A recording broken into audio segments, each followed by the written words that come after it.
땅끝까지 이르러 주 복음 전하세. 우리는 모두 다 주님의 종이 땅끝까지 이르러 주 복음 전하세.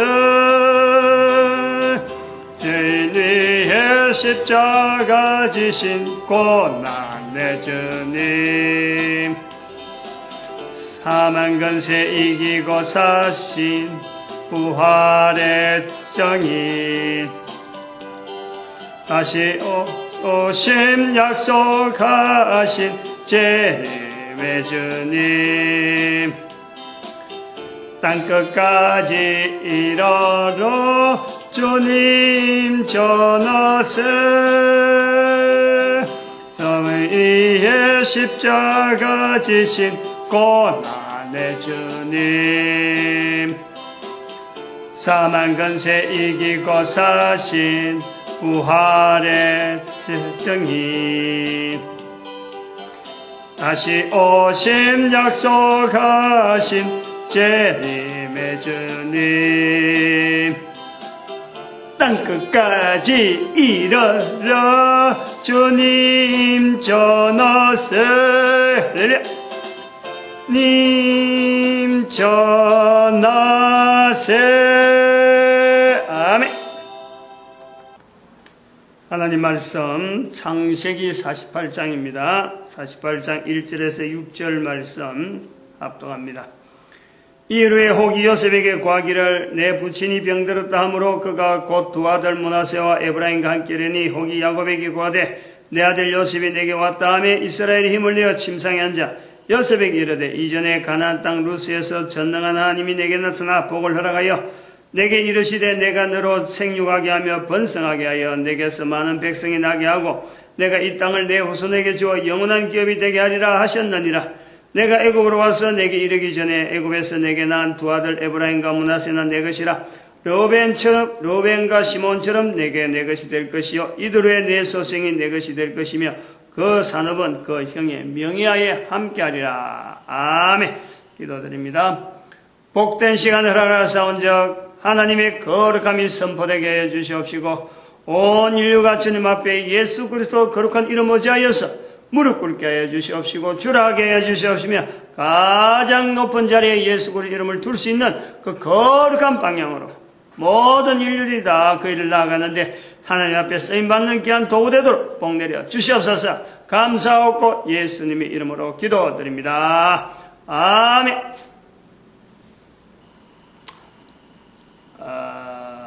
창세기 48장 1절에서 6절 말씀을 지금 16번째 하고 있고 같은 제목으로 전도자 야곱이라 하는 제목으로 16번째 하고 있습니다. 그리고 오늘은 전도자 야곱 중에서 이제는 은사 언약회 중에 약 부분을 아마 하게 될 것 같은데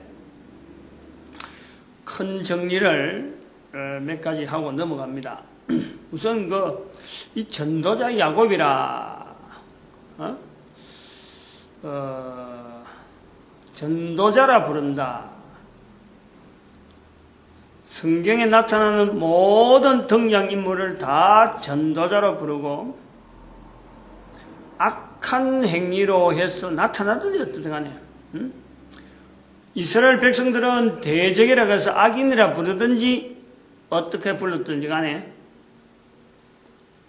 부활 통일 시대를 맞이한 2012년 이후로 성경을 바라보는 새로운 각도라 그러나요? 하나의 해석의 어떤 시각, 그걸 볼 때는 성경에 등장하는 모든 인물은 다 하나님을 증거해야만 되어지는 사람으로서 등장하는 거예요. 그런데 충실하게 등장한 사람이 있고 충실하지 못한 사람이 있다는 거지. 하나님 앞에 주어진 사명 앞에서는 아무도 그것이 제외될 사람이 없는 거예요. 그 근거가 이사야서 43장 21절 말씀이다. 하나님이 만드신 모든 인간들, 내가 이 백성들을 만들었나니 나를 찬송하게 하려 함이니라. 이사야 성경을 통해서 이스라엘 백성들에만 주어지는 게 아니고 모든 인간들에게 주어지는 말씀으로 그걸 받아 해석한다는 거예요. 충실한 인간이 있느냐, 충실하지 못했던 인간이 있느냐, 그 흐름 속에 오늘 내가 보여지는 거예요. 그래서 그러한 개념을 시도를 한 것이 어디서부터냐? 이 전도자 아브라함부터라. 전도자 아브라함부터 그렇게 부르기를 했다는 거예요. 성경에 등장하는 인물을 전도자 아브라함부터 부르기를 했다는 거예요. 창세기 24장 1절에서 4절 사이에 말씀을 할 때 이제부터 성경에 등장하는 모든 인물을 전도자로 보고 특별히 표제로 주제로 해서 성경에 나온 인물을 가지고 제목을 열 때에는 설교 제목을 열 때는 전도자라 하는 이름을 붙이겠다 하고 그때 선포한 거고 전도자 아브라함, 전도자 이삭, 전도자 야곱으로 넘어오면서 이렇게 되고 사실은 생각을 안 했어요. 그냥 등장하는 인물에 대한 것만 전도자로 붙여서 계속해서 그 시각으로 해서 한번 성경을 풀어보려 했는데 전도자 아브라함이 하면서 어떤 그 신앙 표현에 점이 찍히는 듯한 아브라함을 통해서 어떤 신앙이라는 것이 점이 톡톡톡 이렇게 찍히는 걸 느끼는 거예요. 아브라함을 통해서 성경에서 왜 아브라함이 이스라엘의 조상으로 불려지고 있느냐 할 때에 멀리 바라보는 어떤 점이 탁 하나 찍힌다는 것이 전도자 아브라함이라. 지금의 이스라엘 사람들이 바라볼 때에 멀리 보이는 하나의 점처럼 보이는 것이 아브라함의 신앙이다 라고 본다면 이삭으로 넘어가면서 이 점들이 연결되어져 있는, 즉 하나님께서 아브라함에게 약속했던 그 점들이 연결되어진 선상에서 이삭이 있더라는 거예요. 그래서 이삭은 선분으로 이래 보인다. 선분. 점에서의 발전이 연속되어지는 점들에 계속되어지는 것이 이제 드러나면은 이게 선분이라. 어디서 어디까지. 이 선분의 그 기능으로서의 이삭을 바라보면서 야곱으로까지 넘어오는 과정을 보니까 이삭은 삶의 환경이 제한되어 있었는데 야곱은 삶의 환경이 여기도 옮겼다가 저기도 옮겼다가 막 옮겨지는 삶을 통해서 선분의 연속으로, 선분의 연장이죠. 선분의 연장.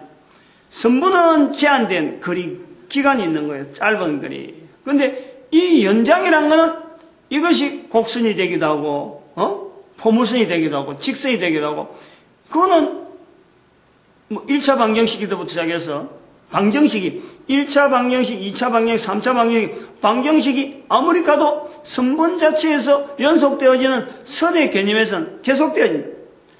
그래서 이것이 단순하게 직선이 아니라고 해서 우리가 전도자라고 볼 수 없는, 직선이 아니니까 전도자 아니다 라고 하지 못하는 곡선이 되든지 포물선이 되든지 각 사람마다 나타나는 그 현상이 전도자로서 하나님 앞에서 바라보는 하나님의 그 어떤 중심에서 바라보는 어떤 시각에서 전도자의 모습에서 보일 때도 있고 안 보일 때도 있는 것이 바로 우리의 모습이라. 결국에는 이 전도자 아브라함 시작했던 이삭, 야곱에서 하나의 전체적인 구조를 갖고 설명을 하는 거예요. 전도자 아브라함부터 시작해서 연속해서 계속 가가지고 전도자 다윗까지 가면은 이것이 언땅 언약자다 하는 호칭으로서 1000년이 되든지 한 500년이 되든지 그 기간을 1000년 기간으로 보아도 되겠네요. 1000년 기간으로 일정한 기간 자체를 우리가 성경에 있는 연대를 언땅 언약자하고 불러주는 거예요. 그렇게 부르기로 했다는 거예요. 우리가 부르는 거지. 2012년이 지나고 난 뒤에 불러주는 거예요. 지금 성경 안의 시대를 아브라함부터 다윗 시대를 뭐로 볼 거냐? 토라로 볼 거냐? 케투빈으로 볼 거냐? 너비인으로 볼 거냐? 하는 그런 시각이 있는 거예요. 토라 부분이 되기도 한다. 언땅 언약자는 토라 부분이 되기도 하겠다. 그러면은 다윗부터 시작해서 예수님 오시고 나서 사울, 바울까지 여기 한 1000년이라 요 기간을 언국언약교라. 아직 이건 그걸 표현을 안 했으니까 실제로 그 해석을 하고 막 구체적으로 들어가지 않았으니까 이거는 못 했는데 요거는 BC에 해당되네. BC. 다윗 시대부터 BC 한 1000년, 800년이 되든, 800년보다 더 되겠지, 한 1000년, BC 한 10세기, 11세기 정도까지 넘어가서 한 그 1000년의 세월을 우리가 언국언약교, 언하고 언약은 같이 넘어가면서 국교, 이거 두 개만 떨어지는 거예요. 변동이 된 거예요. 저게도 언땅하고 자하고, 그 다음에 여기는 국하고 교하고, 그 다음에 바울 이후로 2012년까지, 여기 2000년이래요, 2000년. 2000년 기간을 불러주는 이름을 언사언약회. 언사언약회 중에서 이러한 시대를 어떻게 해서 이렇게 보게 되었느냐 하는 그 기준, 2012년을 왜 이렇게 자르느냐 하는 그 기준에서 왜 바울이부터 계속 나갈 수도 있는데 2012년을 자르느냐 하는 것은 2012년에 1945년에 이스라엘의 회복이라 하는 그 내용을 하나의 이러한 시각으로 볼 수 있는 모든 인류의 방향을 성경의 기록은 끝났는 불구하고 2000년 지난 내용을 성경 속으로 집어넣는 그 시각을 가지게 된 시점을 1945년의 올해 이스라엘의 회복이라 하고 우리가 호칭을 하면서 올해란 날짜 1월이 될지 1945년 1월이 될지 1948년 5월이 될지 여러 가지 이야기가 분분하지만은 1945 그 두 개를 얹혀서 1945년 5월이라 하는 것에서 이스라엘의 회복이라는 날짜를 그거다가 언급을 하는 거죠. 그거다가 정한 거예요. 그래서 그 1945년의 사건 자체를 성경 속으로 집어넣는 그러한 일을 지금 우리가 2012년에 그 일을 했다. 2012년에 그 일을 했다. 그래서 2012년 이제 폴딩 시대 앞으로 이후로 인류 사이에서 연대는 계속 가겠지만은 그 연대 속에서 나타난 해석, 일들의 해석은 항상 성경에 비춰서 기록되지 않은 성경에 2000년 있고 또 기록된 성경에 2000년 있지만은 그 속에다 집어넣어서 해석을 하면서 가겠다. 즉 방향을 두고 인류 사회를 보겠다. 그 내용을 말씀을 드렸습니다. 그게 언사언약회 하면서 나타난 거예요. 그래서 언 부분에 언사언약회 할 때 그 언은 그건 성경이에요. 그건 말씀이라. 지금 창세기 48장에 있는 내용들 하면 언땅 언약자거든요. 그럼 여기서 언은 앞부분에서 요셉을 향한 다윗의 말이에요. 말인데 그 말 자체가 계속해서 언국 언약교로 넘어오면서 또 언사 언약회로 넘어오면서 이게 앞에 언자가 성경으로 우리에게 주어졌다는 거예요. 성경. 그리고 언사라고 하는 것은 주변에 있는 여러 주변에 있는 나라마다 이스라엘이라고 하는 나라가 하나님 앞에 사도적인 위치가 있는데 이스라엘만 사도적인 위치가 있느냐? 다른 나라, 옆에 나라도 사도적인 위치가 다 있다.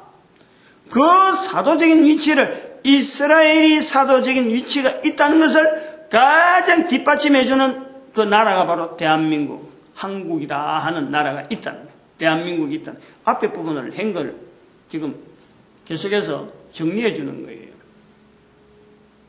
한국과 이스라엘의 이러한 관계성이 어디서 나타나느냐? 1945년 5월 이스라엘의 회복을 먼저 앞으로 돌려주고, 그 다음에 8월 1945년 8월에 우리 대한민국의 광복이라는 것이 자리가 있다. 그것에서 이스라엘을 어쨌든 간에 보완해주고, 이스라엘의 사회적인 어떤 기능을, 중재적인 기능을 한다든지, 그 다음에 그게 이스라엘이 가지고 있는 이 어떤 기능에 대해서, 사도적인 기능에 대해서 대한민국이 보충해줘야 될 기능으로서 우리 한국의 위치가 있다. 그 은사라, 은사. 사부분이다. 그 다음에 은 부분에 언약할 때 은인데, 이거는 갈라디아서 4장 24절에 나타나고, 약은 갈라디아서 4장 28절에 나타납니다. 그래서 갈라디아서 4장 24절에 여기 은이 들어간 이유가, 사도 바울이 갈라디아에 보내는 교회 중에서 아브라함의 두 아내 사라와 하갈의 위치가 바울이 표현하기를 두 언약이라 하는 표현을 하는 거예요. 이 두 여인은 두 언약이다. 아브라함의 두 아내가 두 언약이다. 그래서 이스마엘도 인정하고 이삭도 인정하고 나라로서 인정하는 그거 자체가 아주 어떤 성경을 바라보는 해석을 하는 내용에서 아주 특이한 현상이에요. 구약에 나타난 대로 이스라엘 사람들이 표현하기를 계속 표현하면서 하나님과 자기들의 사이에서 언약의 관계를 자꾸 이야기하는데, 우리가 그래서 후대 사람들이 바라볼 때 하나님과 이스라엘이 바라보는 그 하나님과 이스라엘 백성들이 붙잡고 있는 것은 언약 관계다 하고 보고 있었는데, 역시 언약 관계는 언약 관계인데 사도 바울이 볼 때에 언약이 또 있다 이거예요. 두 언약이라는 거 아니에요. 그거를 통해서 이스라엘 백성들에게 하나님이 1945년에 회복되어지는 사건도 하나님 앞에 주어지는 언약적인 어떤 그 결실로서 이스라엘 백성들이 누릴 만한 하나의 내용이라 그런다면은, 그 주변에 있는 나라, 시리아, 요르단 이런 나라도 전쟁의 상태로서 서로가 바라볼 것이 아니라 하나님을 인정하면서 피차간에 하나님이 주신 언약의 하나의 방편으로서 자기들이 붙잡을 수 있는 또 다른 언약이라는 거예요. 그러면은 이스라엘 백성들 주변에 있는 나라에게만 이 언약이 적용되어지느냐?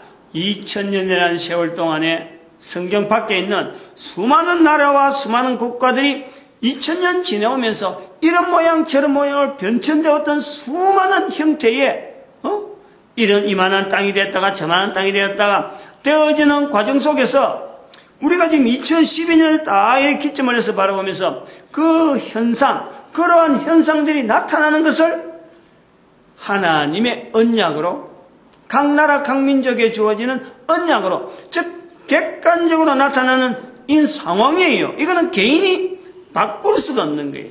하나님의 은혜와 하나님의 섭리와 하나님의 인도하심이라 하는 그 시점으로 우리가 눈으로 봐야 이것이 어떤 설명이 되어지고 2000년 동안 한 땅에서 일어난 것만 해도, 그 사건만 해도, 이 땅에 이 조그마한 땅 여기 하나만 일어난 것만 해도 2000년 동안 일어나려고 하면 말도 다 못하는 거 아니에요. 그러나 2012년이라는 하는 시점을 딱 결론내서 그 시점에 일어났던 그 상황 전체를 보면서 그 과정들 모든 걸 보면서 그 땅을 통해서 지금 그렇게 이루고자 원하시는 하나님의 섭리, 그거 인정.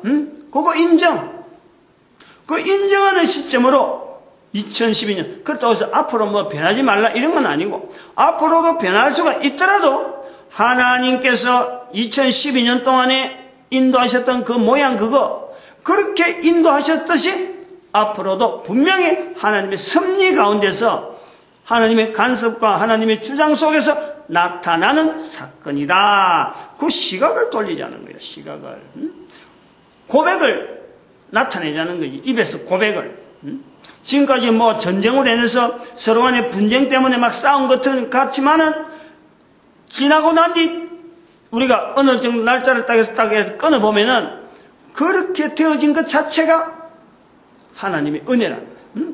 전쟁이 일어날 만한 상황을 통해서도, 그런 걸 통해서도, 전쟁을 통해서 마지못하게 막 죽이고 죽는 그런 일들이 있었지만은 세월이 지나고 잠잠해지면서 어느 정도 해석을 하고 다시 돌아보면은 그 사건을 통해서 인류 사회가 발전되어진다든지 또 여러 가지 현상이 나타난다든지 하는 걸 정리하면서 하나님의 섭리를 깨달아갈 수 있는 사건으로 보자 이거예요.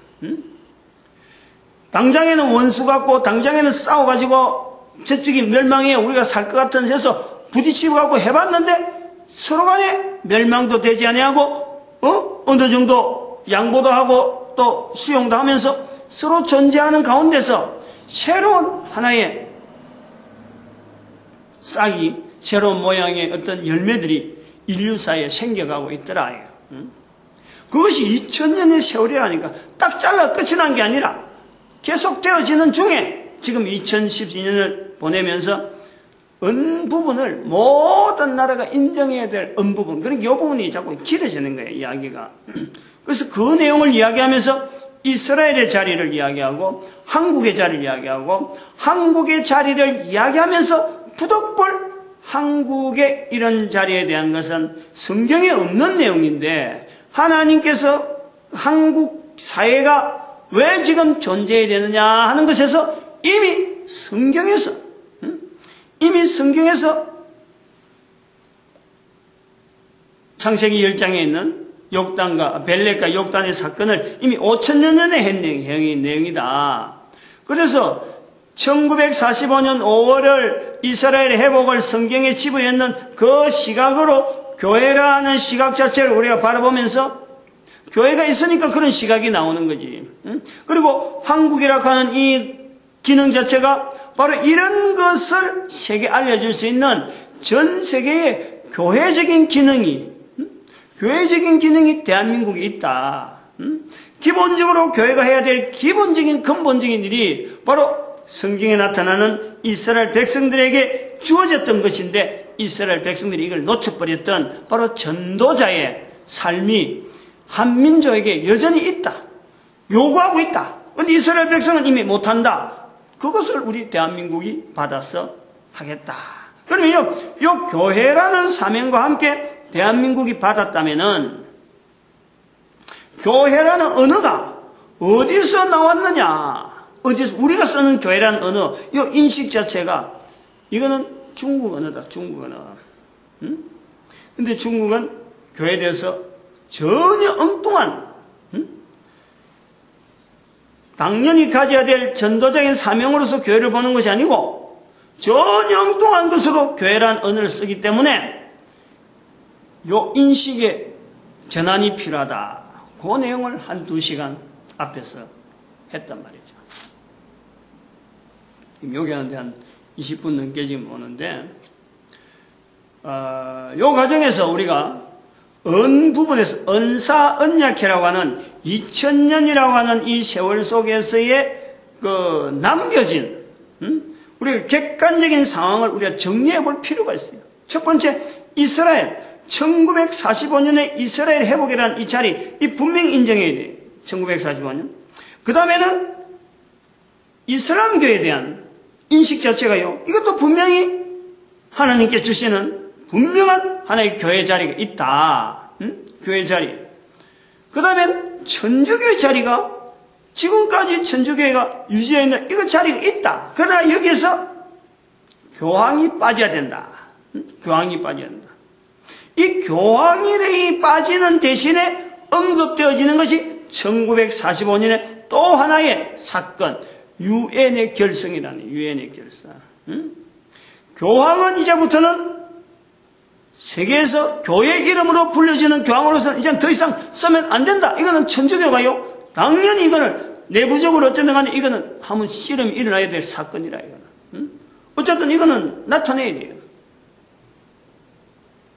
주어지는 사명이지. 교회도 걸어가면서 교회도 지금처럼 신학교 위주로 우리가 최고고 우리가 뭐 하는 일이고 신학교 난립되어 있는 이거 다 없애야 돼. 신학교 철폐 철저하게. 교회 건물 지향적으로 나가는 철폐. 모이는 것만 가지고 교회 운영하는 이것 자체를 철저하게 개신교는요 거부해야 돼요.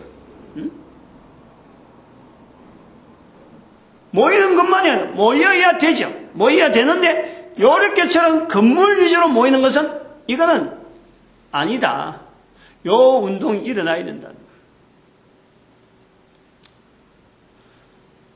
그리고 우리가 생각할 때는 이 교회라고 하는 자리, 교회라고 하는 자리, 이거 분명히 의미가 있는 거다. 우리 사회, 우리 인류가 지금 현재 교회를 인식하고 있는 시대에 이 교회는 지금까지의 걸어왔던 그 걸음에서의 아련한 교회의 발걸음, 뭐 교회사라고 붙여주면 교회고 이런 게 아니고 교회는 분명한 형태적으로 무엇이 교회다 하고 말할 수 있는 시점이 이제부터는 나와야 된다는 거지. 그게 2000년 동안 그게 교회 하나를 출생하기 위해서 교회 하나를 나타내기 위한 기간으로 볼 수 있는 거예요. 그것이 바로 교회는 그리스도의 머리인 거예요. 머리.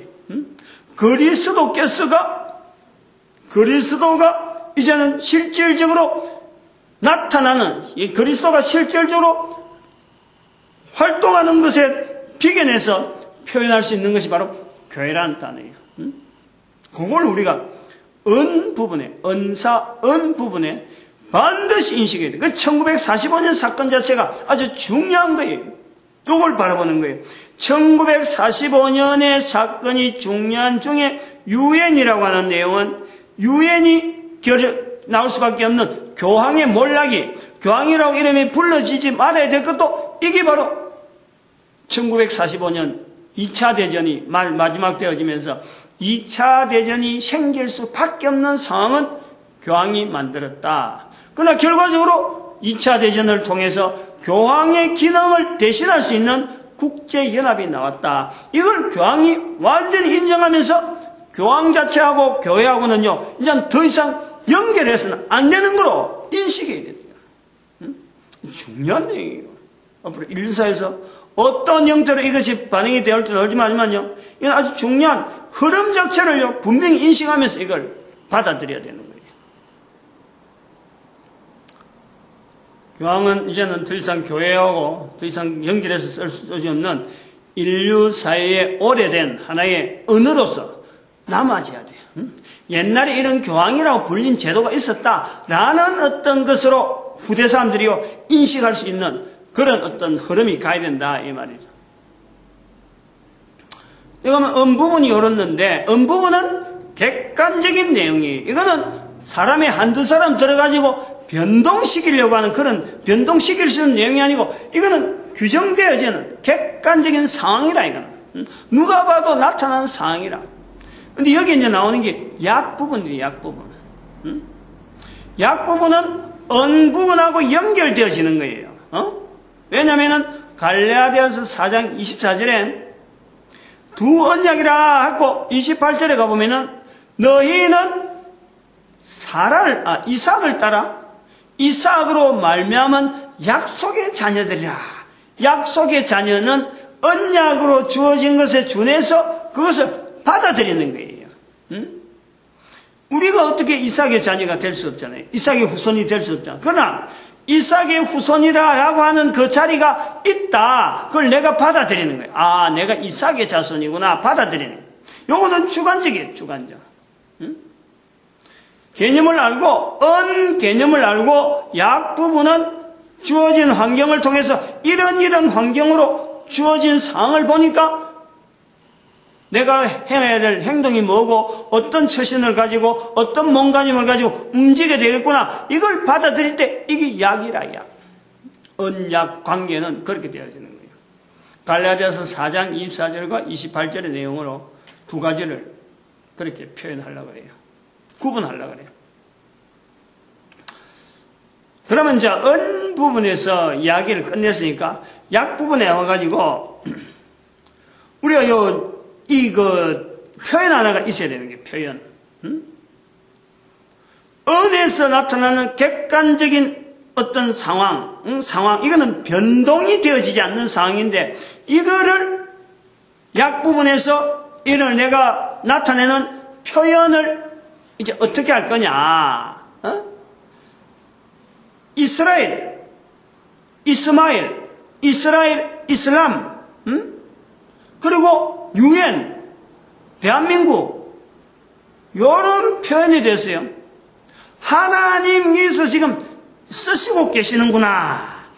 객관적인 상황이 드러난 것을 우리가 직시하면서 성경을 통해서 또 역사를 통해서 누구나 알아볼 수 있는 그 사건을 보면서 여기에서 하나님께서 어떤 방향을 가지고 이스라엘을 쓰고 계시구나, 이슬람을 쓰고 있구나, 중국을 쓰고 있구나, 인도를 쓰고 있구나, 전 세계 인류를 각양각취 있는 대로 그 사람들이 처해인 환경에 따라서 지금 하나님이 쓰시는구나, 대한민국을 쓰시는구나, 유엔을 쓰고 있구나, 요걸 인식하자는 거예요. 인식.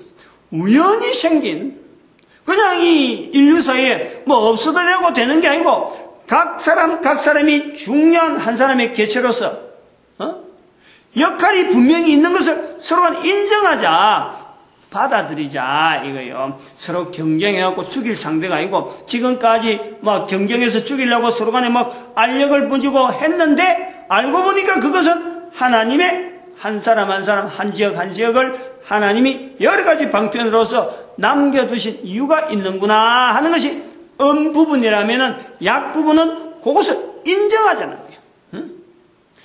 옆에 사람을 인정하고 이웃나를 인정하고 지금 나한테 주어지는 상황 자체를 내가 인식하면서 하나님께서 쓰고 계시는구나.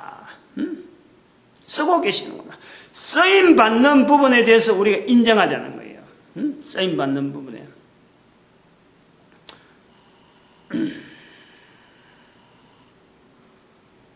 지금 2012년까지 2000년간 뭐 그전까지 다 해도 인류 전체가 걸어가는 이 방향을 이래 보면은 국가 제도를 통하든지 또 아니면 뭐 전쟁이라 하는 어떤 큰 어떤 내용을 통하든지 안 그러면 기후라고 하는 이런 기후 변화 또 문명의 발달하고 하는 여러 가지 변화를 통해서 쭉 봐도 인류 자체가 가고자 하는 이런 어떤 몸부림 방향은 분명히 뭐다 하고 말은 못하지만은 인류 전체를요, 어쩌면 소속에 있는 국민들에게 항상 좋은 것을 제공하려 하는 중에 있는 거예요. 근데 이것이 이제 다른 나라하고 부딪히다 보니까 개인도 자기 이기가, 자기 앞가림이 앉다 보면 다른 데 있는 걸 뺏고 더 좋은 거 가지고 하려다 보니까 결국 충돌이 일어나듯이 국가 간에도 일어나는 거예요. 이 국가 간이 서로 간에 연합해갖고 똑같은 목표를 가지고 공동의 어떤 이익을 누리고자 할 때는 세계 전쟁이 일어난 거예요. 지금까지 그래 온 거예요. 그것이 1차 대전, 2차 대전이라고 하는 어마어마한 사건을 지금 겪어왔잖아요. 그래서 핵폭탄을 만들고 인공위성을 만들고 하는 것도 전부 다 지향하는 게 자국의 이익이라 하는 것을 지향하지만은 해놓고 보면은 결국에는 자국의 이익이 아니고 다른 나라를 자국의 이익이라 하고 만들었는데 알고 보면은 자국에도 위협이 되어지고 상대방에도 위협이 되어지는 인류의 위협 상황으로 나아가는 거예요. 나가려고 하는 것은 개인의 욕심을 차리고 나라의 욕심을 차리고 국가 간의 어떤 욕심을 차리고 하지만은 실제로 딱 가서 얻으려고 딱 보니까 얻을 게 없는 거예요. 맹한 거지 뭐. 항상 쫓기는 거지. 항상 어디까지 달려왔는데 내가 이렇게 됐느냐, 이 답을 모르는 인류의 방향이 있다는 거예요.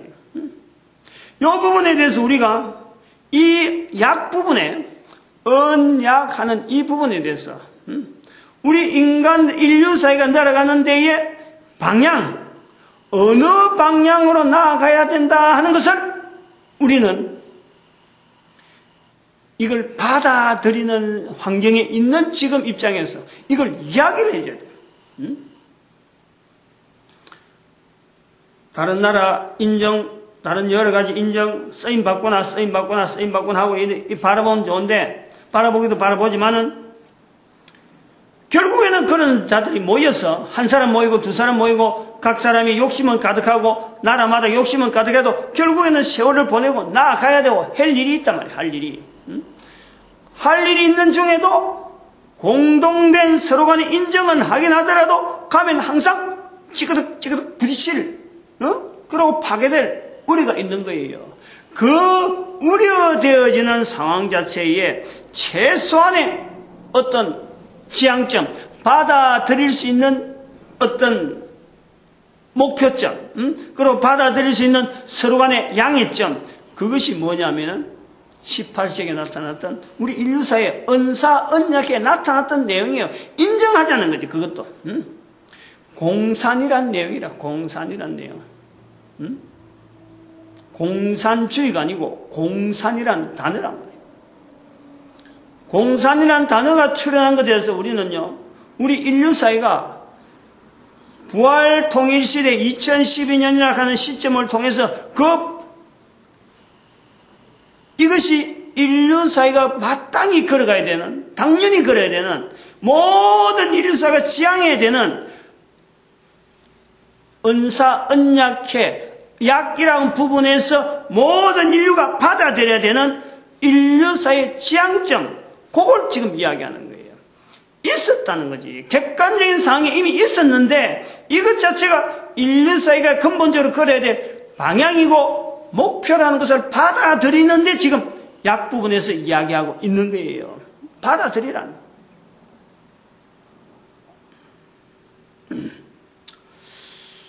국민 복지를 지향하는 지금 세계 문화가 보이잖아요.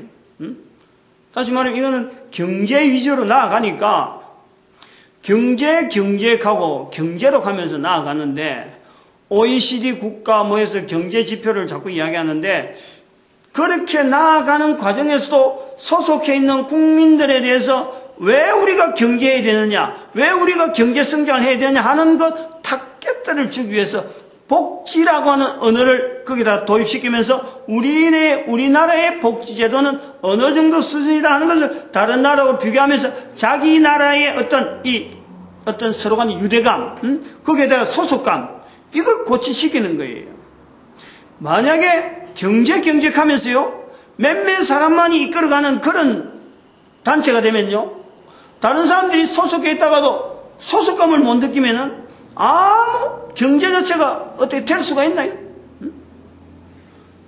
그러니까 같은 하나의 통속, 같은 유대감, 우리 민족, 우리 국가라고 하는 그 국가의 유대성을 통해서 거기에서 경제 활동이 나타나고 거기에 국방이 나타나고 거기에 어떤 교육이 나타나고 자손들이 번창한 이야기가 드러나는데 그 나라의 안정된 어떤 지향점을 소속이라고 하는 이걸 나타낼 적에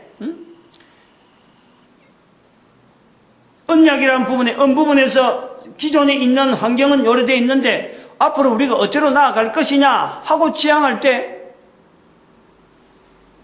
여기 그 경제 부분 갖고 이야기하다 보면 이거 안 해도 그러면 우리 국가가 하나의 자리로 있다 그러면 그렇게 몰아가는 자리를 하려고 하면요, 이 국민들이나 소속되어 있는 이 집단에 대한 이 소속감, 그리고 그것을 향해 지향할 수 있는 그거를 반드시 목표점을 줘야 돼. 목표점. 근데 그 목표점이 지금까지는 복지라는 막연한 제도로 주어져 있다는 거예요. 복지라는 것에. 이 비교를 자꾸 해야 돼. 자꾸 들어야 돼. 이거 동영상 남겨둔 이거하고. 복지라는 것은 어부질이라, 어부질이. 경제활동, 이것도 어부질이죠. 전쟁하다가 산업이 다른 산업이 발달하다 보니까 경제활동으로 연결되어지는 거예요. 전쟁만 해갖고는 안 되거든. 2차 대전 일어나고 거기서 끝나면 나라마다 언제 어느 정도 평정해가고 이제 균형이 되고 정쟁을 억제하다 보니까 나타나는 것이 이게 경제란 말이야. 응? 경제에서 해보니까 돈은 돌아가는데 이 돈 돌아가는 내용을 통해서 한 나라 한 단위를 이렇게 소속감을 주어지고 유대감을 주어지고 계속 그 나라가 유지되어 가려고 하면은 국민들에게 동일한 이슈, 동일한 방향을 줘야 되는데 그곳에서 나온 단어가 복지란 단어란 말이에요. 복지란 단어. 응? 이제 답이 있나? 없죠. 복지는 답이 없는 구호예요. 구호. 어부지리로 나타나는 구호라니까. 표현하는 내용을 우리가 잘 이해해야 돼요. 약 부분에서 이 내용하는 이 의도를 잘 알아야 돼요. 응? 복지가 왜 어부지리고 왜 답이 없느냐? 경제를 구축해갖고 밑에 부분에서 경제 부분에서 어떤 나타나는 현상으로서의 복지 내용이 나온다. 이게 복지를 지향한 게 아니라 처음부터 복지를 하기 위해서 경제는 이러고 이런 게 아니라니까. 응? 소속한 국민들 아이금, 응? 소속한 단위 국가, 단위 사회를 이끌어 나가려고 하다 보니까 지향점을 줘야 되겠는데 다른 나라하고 비교해 볼 수 있는 지향점이 뭐냐? 그래서 복지를 이야기하는 거예요. 복지는 구호를 외치면 외칠수록 수렁 속으로 들어갈 수밖에 없는 것이 복지가 가진 하나의 면이죠, 면. 응? 그 모습은 복지란 말은 좋은데 단어 쓰는 것도 한자로 써도 좋잖아요. 복지, 복을 지향하는 거예요. 응? 복을 지향하는데 단어는 좋은데 이것이 얼마나 위험한 건지, 응? 결국에는 경제를 바탕하고 있지만 경제를 무너뜨리는 것이 이게 복지가 가지고 있는 한 면이란 말이야. 응? 경제민주화하고 뭐 지금 뭐 보니까 경제민주화를 가면서 응?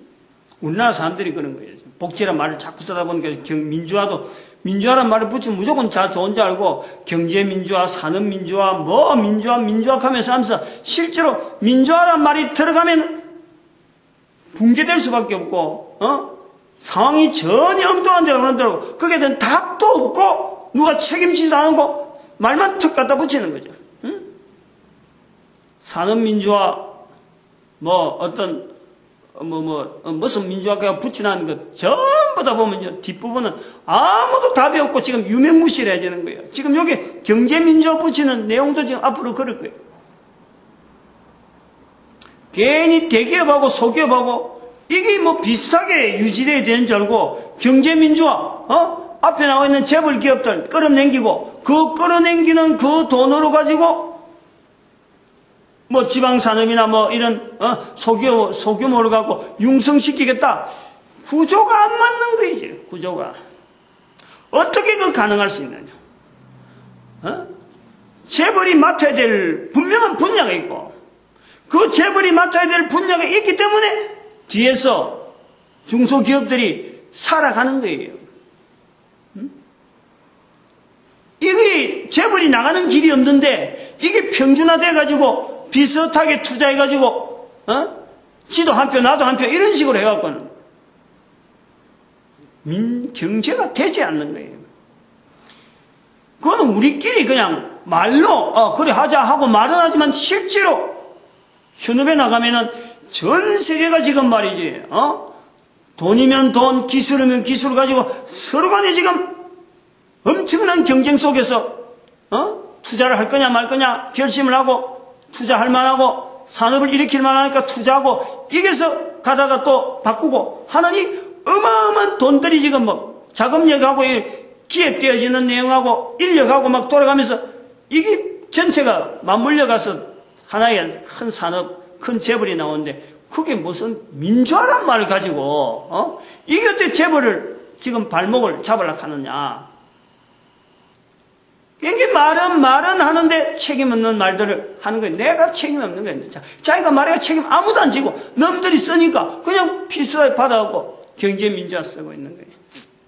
언론이고 뭐고 지금 이런 거예요. 거기에서 근거가 뭐냐면은 복지 부분이에요. 복지.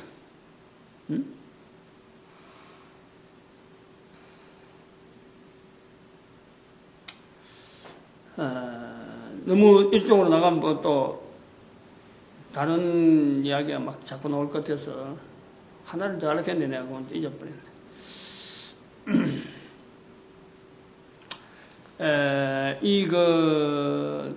복지,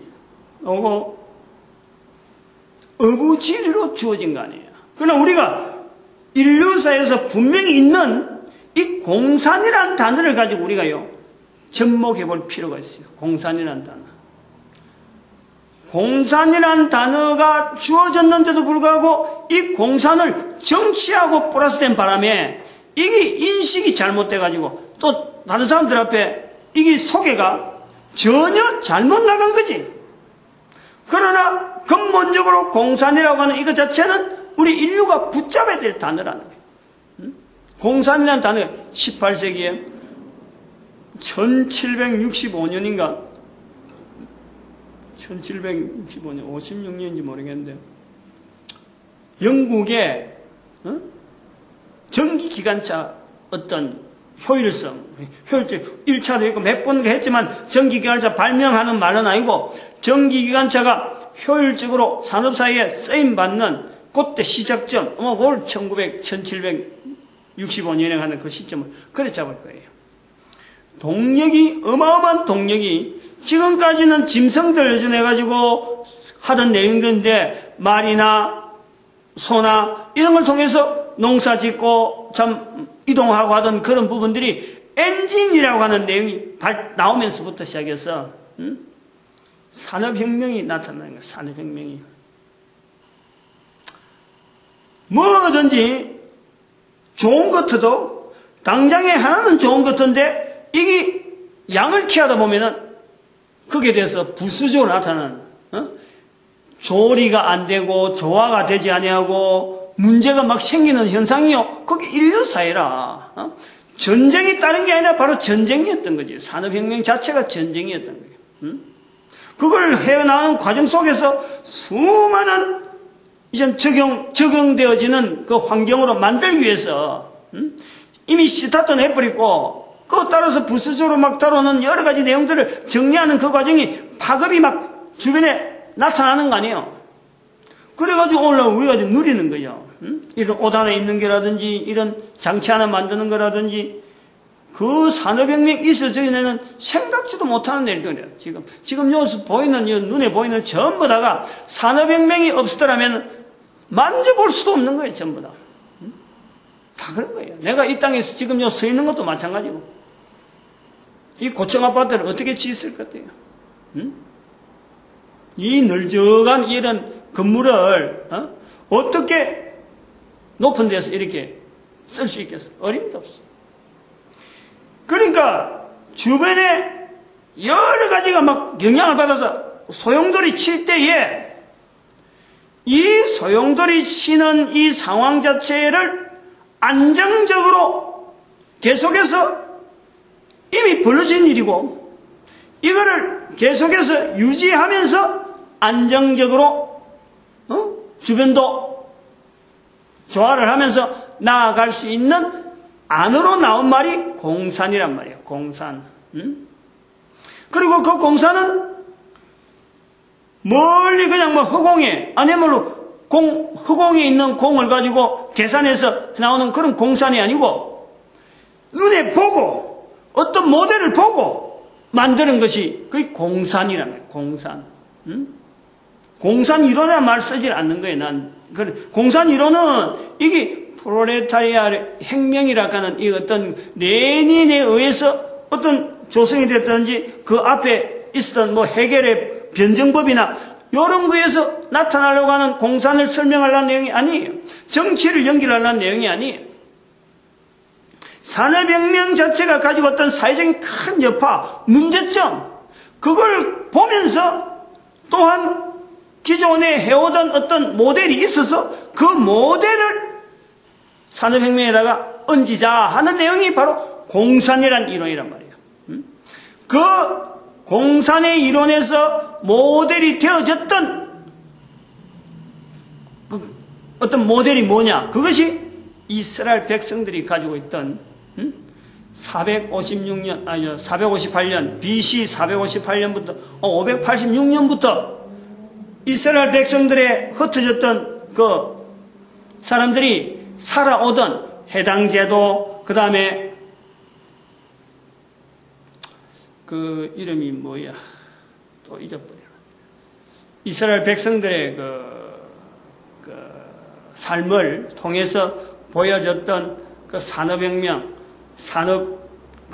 뱅크, 은행과 또 개인의 어떤 그 기술, 성경에 나타난 대로 사도 바울이 천막 만드는 직공이 있듯이 이스라엘 백성들이 580년 이후로 해서 나타났던 그 긴 역사 가운데 공동체 생활이 있어요. 공동체 생활. 서로가 책임내주는 거예요. 약한 사람을 도와주고, 그 도와주고 어느 정도 일어설만 하면은 또 그 자기들이 버는 그 돈을 가지고 또 다른 약한 자를 도울 수 있는 이런 어떤 기능들이 있는 거예요. 기능들.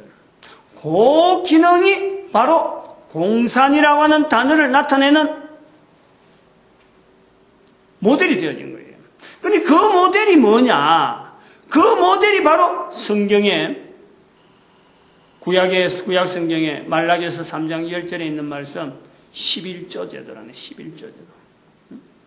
그래서 제가 이 시간에 지금 약이라고 하는 이 내용을 이야기하면서 우리 인류 사회가 개인의 나라, 국가, 이스라엘, 이슬람, 그 다음에 우리 한국, 유엔 하는 이런 것을 인정하고 중국, 인도 인정한다는 것은 서로 간에 멸절시키기 위해서 없애기 위한 게 아니고 이왕에 여기에까지 도착할 때 하나님의 놀라운 섭리가 있은 것 같이 앞으로도 계속 유지가 되어야 되는데 유지되어질 수 있는 방법을 어떻게 할 거냐? 각 나라마다 단순하게 복지만 외칠 것이 아니라 구체적으로 인류사에 나타났던 이 공산이라고 하는 이 단어를 지금 잘못 써가지고 공산 정치를 해가지고 지금 이런 표현되어지는 거죠.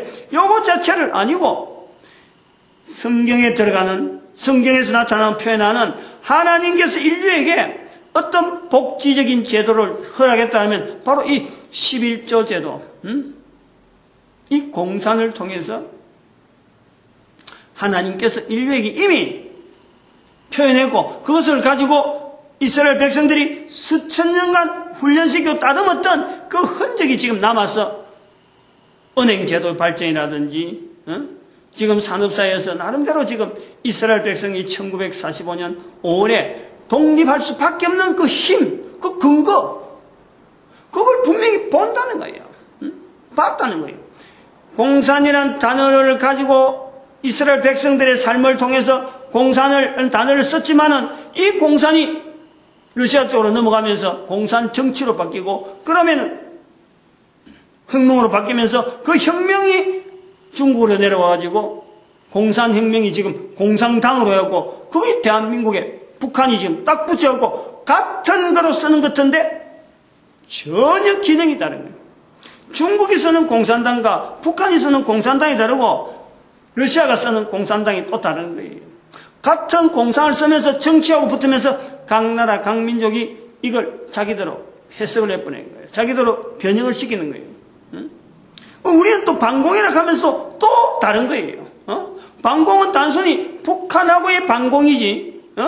이게 또 소련하고 중국은 여전히 우리가 교제를 하고 하잖아요. 그 반공에 대한 의미도 지금 전혀 애매한 거예요. 여기에 우리의 기능이 있다. 한국의 기능이 있다.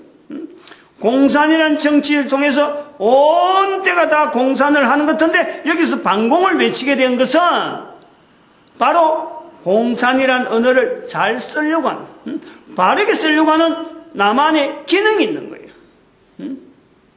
한국의 한반도의 남한이 공산이라는 것에 대해서 반공이라는 말을 쓴 것에 대해서 지금의 다르게 쓰고 있는 이 공산에 대한 것을 우리는 바르게 보여줘야 될, 바른 공산을 보여줘야 될 민족으로서 우리가 지금 반공이라는 단어를 이미 외쳤다. 그런 사명이 우리에게 있다.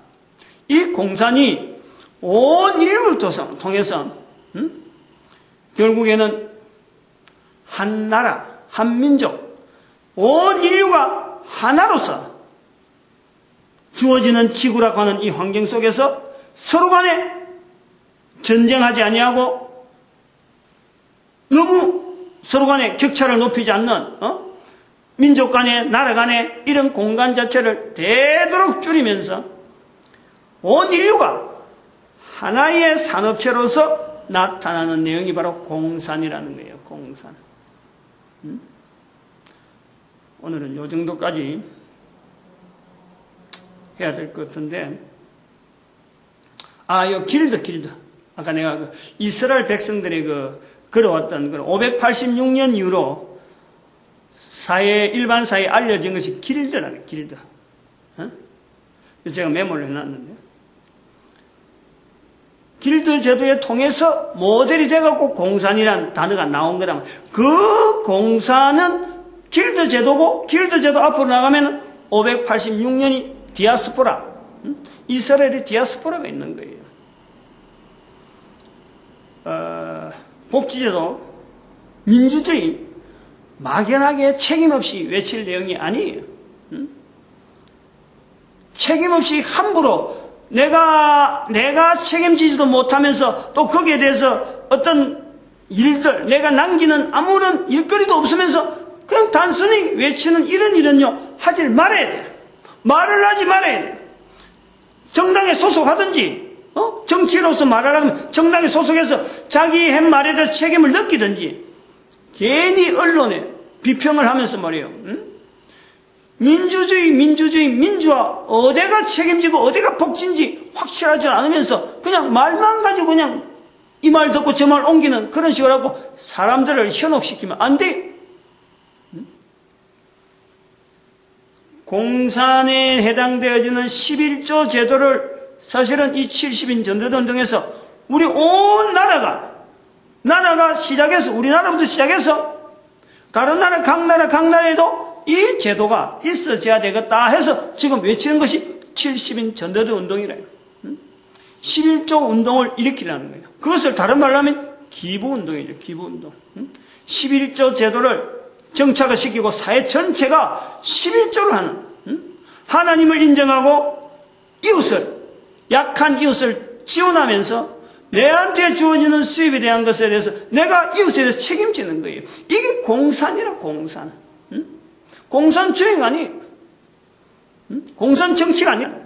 개인이 존재하고 있는 것에 대해서 내가 다른 사람에 대해서 지금까지는 객관적인 상황을 보고 인정하고 받은 거지만, 이 공산의 중요한 내용은 내가 책임적인 자세로 본다는 거예요. 이웃을.